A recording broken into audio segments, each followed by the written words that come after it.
अरे भाई लोग, भौकाल होने वाला है कुछ ही दिन में, इसलिए वेट क्या करना है, जल्दी जल्दी आपको मिर्जापुर सीजन 2 याद करा देता हूँ। एपिसोड 1 में दिखाता है कि मुन्ना और गुड्डू को अक्सर एक दूसरे के हाथों मारे जाने के नाइटमेयर्स आते हैं। वहीं चीफ मिनिस्टर अपने भाई जेपी यादव को शादी के घमासान के लिए खूब सुनाता है और जोरदार चमाट भी लगा देता है।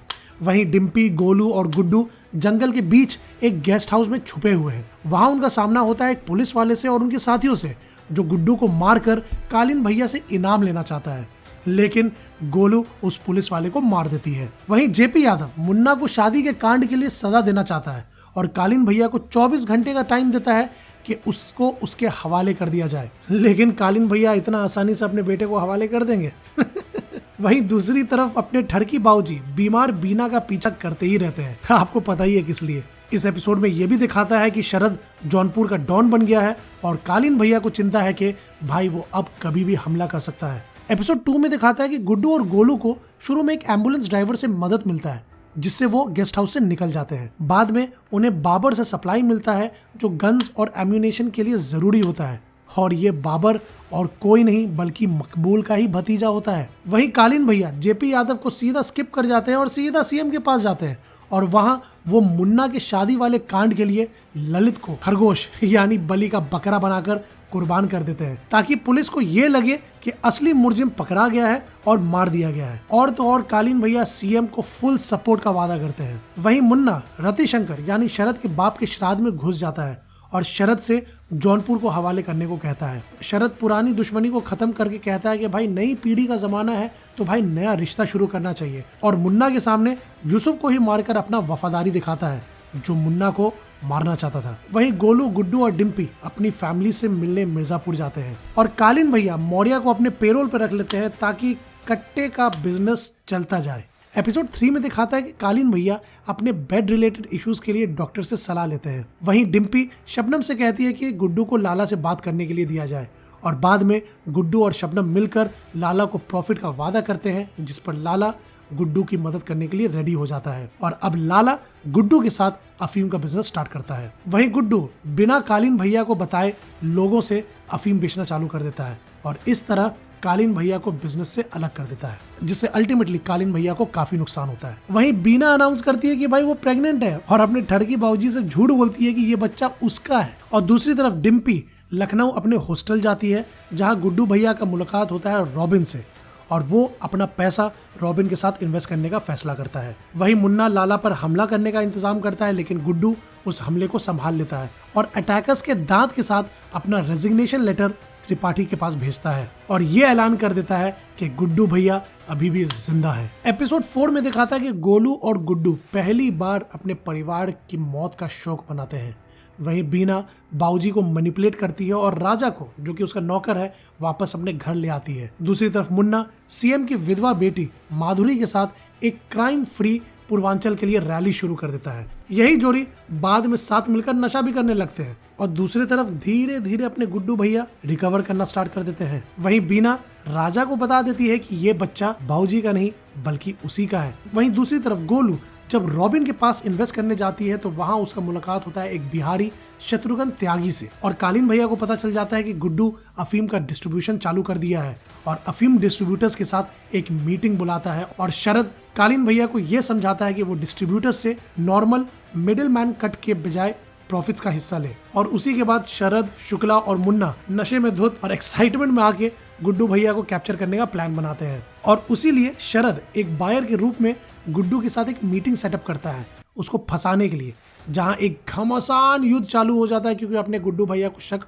हो ही जाता है। और इसी सीन में मेरा one of the most favourite dialogue भी बोला जाता है, जहां गुड्डू भैया ये बोलते हैं, वो भी पीले गए थे, तुम भी पीले जाओगे। आगे ये दिखाता है कि शरद, मुन्ना और गुड्डू आपस में जबरदस्त लड़ाई करते हैं, और अकेला घायल गुड्डू दोनों पर भारी पड़ जाता है, लेकिन वो दोनों वहां से बच के भाग निकलते हैं। एपिसोड 5 में दिखाया जाता है कि कालीन भैया मुन्ना और शरद पर गुस्सा आ जाते हैं, और वहीं मुन्ना मकबूल को बता देता है कि बाबर यानी कि उसका भतीजा गुड्डू के लिए काम कर रहा है। वहीं दूसरी तरफ बीना अपने मायके जाने के वक्त गुड्डू और गोलू को देख लेती है, और ये तीनों मिलकर त्रिपाठी परिवार को गिराने का प्लान बनाते हैं। और अब इस कहानी में त्यागी परिवार को इंट्रोड्यूस किया जाता है, जिसके बारे में आगे बात होती रहेगी। वहीं गोलू बबलू की डायरी से त्रिपाठी परिवार के इंटरनल प्रॉब्लम्स के बारे में सब जान जाती है, जो बाद में बीना भी कंफर्म करती है। गुड्डू भैया धीरे धीरे गांव वालों का दिल जीत रहे हैं क्रिमिनल्स को मारकर। वहीं गोलू रॉबिन से शत्रुघ्न त्यागी से कनेक्ट करने के लिए कहती है, और लास्ट में यह भी दिखाया जाता है कि बीना गुड्डू और गोलू को बताती है कि सभी त्रिपाठी मर्द लोग और उनकी ज्यादा से ज्यादा सिक्योरिटी फाइनल इलेक्शन रैली में बिजी है, और इसी मौका का फायदा उठाकर गुड्डू भैया और गोलू अंधेरे में मिर्जापुर में घुस जाते हैं। एपिसोड 6 में दिखाया जाता है कि गुड्डू भैया और गोलू त्रिपाठी की गन फैक्ट्री को तबाह कर देते हैं। कालीन भैया इस तबाह फैक्ट्री को सीएम के क्राइम फ्री यूपी कैंपेन के लिए एक सेलिंग पॉइंट बना देते हैं। वहीं एक तरफ रॉबिन डिम्पी के करीब आने का कोशिश करता है और दूसरी तरफ कालीन भैया मुन्ना को माधुरी से शादी करने के लिए राजी कर लेते हैं। वहीं दूसरी तरफ रमाकांत वो शादी वाले मैसेकर के लिए एक गवाह ढूंढ लेता है, और ये गवाह और कोई नहीं बल्कि अपने बी वाले चचा है। वहीं दूसरी तरफ अपने गुड्डू भैया सरकारी पॉपी फील्ड्स पाने के लिए एक आजाद अफीम सप्लाई चेन चाहते हैं, और इसमें उसके लिए उनको जेपी यादव से हाथ मिलाना पड़ेगा। और जेपी यादव जो अपने सीएम भाई से नाराज है क्योंकि वो कालीन भैया के करीब जा रहा है, तो वो गुड्डू भैया से हाथ मिलाने के लिए रेडी हो जाता है। वहीं दूसरी तरफ मुन्ना और माधुरी की शादी भी हो जाती है। और इस एपिसोड में ये भी दिखाया जाता है कि सीएम इलेक्शन जीत चुका है और कालीन भैया को commerce and industry minister appoint किया जाता है, जो जेपी यादव को पसंद नहीं आता है। वहीं गुड्डू भैया और गोलू त्यागी परिवार से मिलते हैं, लेकिन दद्दा त्यागी ड्रग्स का बिजनेस करने से साफ इनकार कर देते हैं, जबकि उनका बेटा शत्रुघ्न त्यागी इंटरेस्टेड है। अब एपिसोड 7 में दिखाता है कि गुड्डू और गोलू शत्रुघ्न त्यागी को बिना दद्दा की परमिशन के सिवान में अफीम बेचने के लिए राजी कर लेते हैं। वहीं शरद और मुन्ना भरत के साथ गन का डील भी फाइनल कर देता है, और गुड्डू भैया बलिया का डॉन बनने के लिए गैंग इकट्ठा करते हैं, और वहीं शरद और जेपी मिलकर एक अलग प्लान करते हैं, और मुन्ना भैया अपने बाप कालीन भैया से मिर्जापुर के सिंहासन के लिए लड़ाई करता है। दूसरी तरफ दद्दा त्यागी अपने शहर में अफीम पाता है और कल्प्रिट को ढूंढने का कोशिश करता है, और लास्ट में ये दिखाया जाता है कि ऑफिस से आते वक्त सीएम का एक्सीडेंट हो चुका है, और दूसरी तरफ गुड्डू को ये पता चलता है कि उसका डॉक्टर को किसी गुंडे ने मार दिया है। अब एपिसोड 8 में ये दिखाता है कि सीएम के मौत के बाद जेपी यादव को नया सीएम बना दिया जाता है, और वहीं मौर्य को पता चलता है कि शरद सीएम की मौत में शामिल है और उसे ब्लैकमेल करने का कोशिश करता है, लेकिन नाकाम रहता है। वहीं दूसरी तरफ जेपी यादव का पीए आनंद माधुरी को बताता है कि सीएम की मौत में जेपी यादव का हाथ है, और ये मत भूलिए कि सीएम माधुरी का बाप है। वहीं कालीन भैया जेपी की सत्ता को गिराने का प्लान बनाते हैं, क्योंकि उनको क्लियर पता है कि जेपी यादव उसको सपोर्ट नहीं करेगा। अब एपिसोड 9 बहुत इंपॉर्टेंट है, इसलिए ध्यान से सुनिएगा, क्योंकि इस एपिसोड में बीना एक लड़के को जन्म देती है और अपने बच्चे की सुरक्षा के लिए बहुत परेशान हो जाती है। फिर ये भी दिखाया जाता है कि कालीन भैया ही है जो जेपी यादव का फील्डिंग बिछाए थे, जहां जेपी यादव को लड़कियों के शोषण के लिए फंसा दिया जाता है, और जिसकी वजह से अब माधुरी सीएम बन जाती है। लेकिन माधुरी सीएम बनने के बाद कालीन भैया के ही खिलाफ कदम उठाना स्टार्ट कर देती है और उनके सारे प्लान्स को रोकने भी लगती है। वहीं लाला गुड्डू और शबनम के बीच की बढ़ती नजदीकियों से खुश नहीं रहता है, और इसका असर गोलू और शत्रुघ्न त्यागी के बीच में भी दिख जाता है। और इसी एपिसोड में मुन्ना भैया गलती से बाबर को गोली मारकर मकबूल की मां को भी मौत के घाट उतार देता है। अब मकबूल अपने मां के मौत का बदला लेने के लिए तैयार हो जाता है और फैसला कर लेता है कि अब वो त्रिपाठी परिवार को सबक सिखाएगा। अब आता है एपिसोड 10, यानी कि क्लाइमैक्स वाला एपिसोड, जहां इंटेंस ड्रामा है जिसको सुनना आपको बहुत जरूरी है। इस एपिसोड में दिखाया जाता है कि मकबूल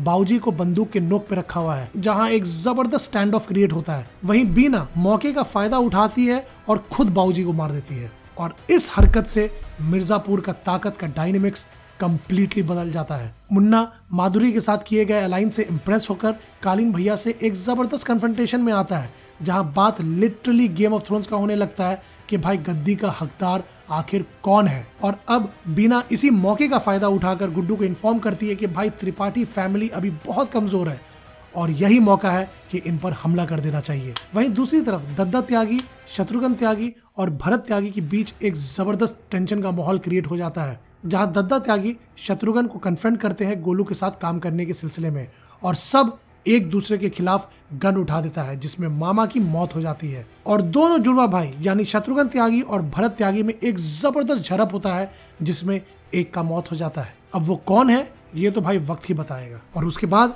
दद्दा त्यागी भरत से कहते हैं कि गोलू को खत्म कर दे। वहीं दूसरी तरफ मौर्य और रमाकांत गुड्डू भैया को अरेस्ट करते हैं, जिसमें मौर्य गुड्डू को गोली मारने ही लगता है, लेकिन रमाकांत मौर्य को गोली मारकर गुड्डू को बचा लेता है। वहीं दूसरी तरफ नौकर राजा मुन्ना भैया पे अटैक कर देता है, जिसमें मुन्ना राजा को मार देता है और मरते मरते राजा उसे ऐसा जताता है कि कालीन भैया ने ही उसे मारने के लिए ऑर्डर दिया था। अब ये बात मुन्ना शरद को बताता है और प्लान करता है कालीन भैया को हटाने का। वहीं शरद अपने प्लान को अंजाम देने के लिए आगे बढ़ता है और वहीं मुन्ना एक शमशान घाट पर कालीन भैया से पूछता है कि उसने राजा को उससे मारने के लिए क्यों भेजा था, लेकिन कालीन भैया इस इल्जाम से साफ इनकार कर देते हैं और मुन्ना को मिर्जापुर का गद्दी देने का वादा करते हैं। इसी बीच गुड्डू और गोलू कालीन भैया और मुन्ना पे जबरदस्त हमला शुरू कर देते हैं, जबकि शरद अपने गैंग के साथ छुपकर देखता रहता है। गुड्डू मुन्ना को गोली मार देता है, वहीं कालीन भैया बुरी तरह से घायल हो जाते हैं। लास्ट में ये दिखाता है कि शरद मौके का फायदा उठाकर जख्मी कालीन भैया के साथ भाग जाता है